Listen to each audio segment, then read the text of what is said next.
Assalamualaikum warahmatullahi wabarakatuh. Perkenalkan, nama saya Barafik Wali Syahnaz dari kelas 11 MIPA 3. Di sini saya ingin mempresentasikan perencanaan usaha makanan khas daerah, yang dimana terdapat poin ide dan peluang usaha makanan khas daerah. Poin pertama yaitu ide dan usaha. Di dalam ide usaha terdapat faktor internal, yaitu faktor yang berasal dari dalam diri sendiri. Salah satunya yaitu pengetahuan yang dimiliki, pengalaman yang pernah dilalui, kemampuan untuk melihat dan menjadikan pengalaman orang lain sebagai pelajaran, intuisi yang merupakan pemikiran yang muncul dari individu diri sendiri. Faktor eksternal yaitu hal-hal yang dihadapi seseorang dan merupakan objek untuk mendapatkan sebuah inspirasi bisnis, antara lain masalah yang dihadapi dan belum terpecahkan, kesulitan yang dihadapi sehari-hari, kebutuhan yang belum terpenuhi baik dirinya maupun orang lain, dan demikian yang besar untuk menciptakan suatu hal yang baru.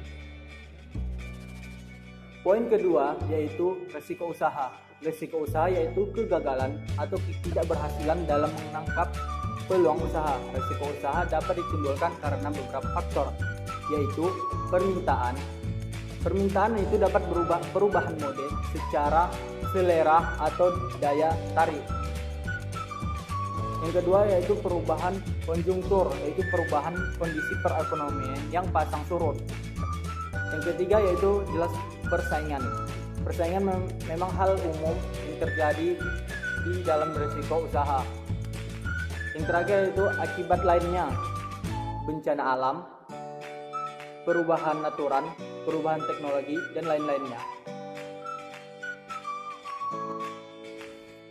Unsur yang dapat mengurangi risiko usaha yaitu adanya kesadaran dalam kemampuan usaha, peluang dan kekuatan perusahaan, adanya keinginan untuk berprestasi, dorongan berinisiatif, dan motivasi untuk melaksanakan strategi usaha. Yang ketiga, adanya kemampuan untuk merencanakan strategi untuk mewujudkan perubahan di dalam lingkungan usahanya. Yang keempat, adanya kreativitas dan inovatif dalam menerapkan cara mengolah modal usaha untuk memperoleh keuntungan. Dan selanjutnya ada poin keberhasilan dan kegagalan dalam berwirausaha pengolahan makanan khas daerah. Keberhasilan dan kegagalan merupakan sesuatu yang pasti terjadi dalam berwirausaha, baik secara langsung dan tidak langsung.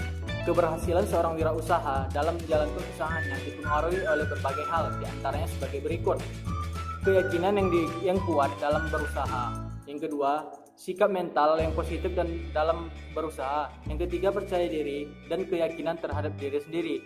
Yang keempat, tingkah laku yang bertanggung jawab. Dan yang kelima, inovatif dan kreatif.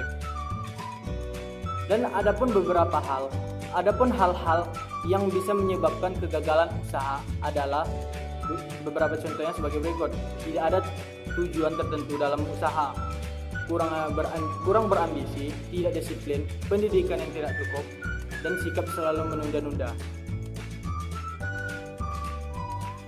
Poin yang terakhir adalah pemetaan peluang usaha yang bertujuan untuk menemukan peluang usaha dengan memanfaatkan potensi yang ada.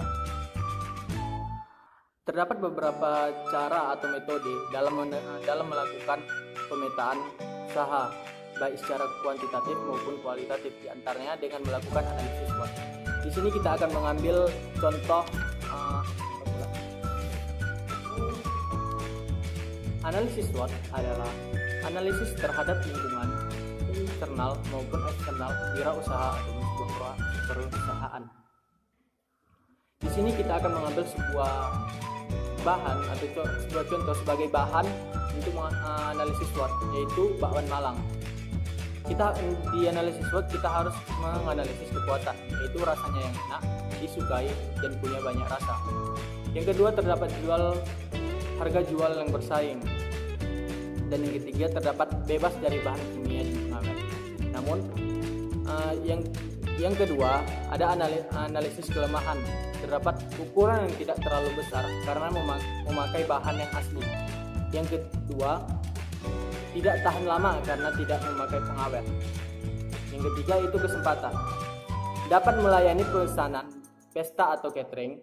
Yang kedua, dapat membuka toko bakwan Malang yang mangkai. Dan yang ketiga, analisis ancaman. Poin yang pertama, makin banyak pesaing jika bakwan laris. Dan yang kedua, tentu kemungkinan harganya dapat jatuh. Namun, apa yang harus kita lakukan setelah kita menganalisis bakwan Malang tersebut? Hal-hal yang dilakukan setelah menganalisisnya yaitu satu, untuk kekuatan, terus mempertahankan kualitas rasa dan meningkatkannya. Yang kedua, mempertahankan harganya. Yang ketiga, terus menonjolkan keunggulannya. Yang keempat, terus menjamin kesehatan makanan. Di kelemahan kita juga harus terdapat hal-hal yang kita lakukan setelah menganalisis, yaitu tonjolkan bentuk bakwan yang indah dan unik. Yang kedua, memperhitungkan jumlah yang dapat diperjualbelikan. Di kesempatan, kita juga terdapat hal-hal yang dilakukan setelah menganalisis, yaitu selalu siap dan menawarkan pada catering yang butuh. Yang kedua, memulai membuat rencana usaha bakwan Malang. Di ancaman juga terdapat hal-hal yang dilakukan setelah menganalisis, yaitu salah satunya yaitu mencari pelanggan sebanyak-banyaknya dan mempertahankan kualitas dan nilai harga jualnya. Itulah tadi presentasi dari saya. Sekian dan terima kasih. Apabila ada kesalahan saya mohon maaf. Billahi taufiq wal hidayah. Wassalamualaikum warahmatullahi wabarakatuh.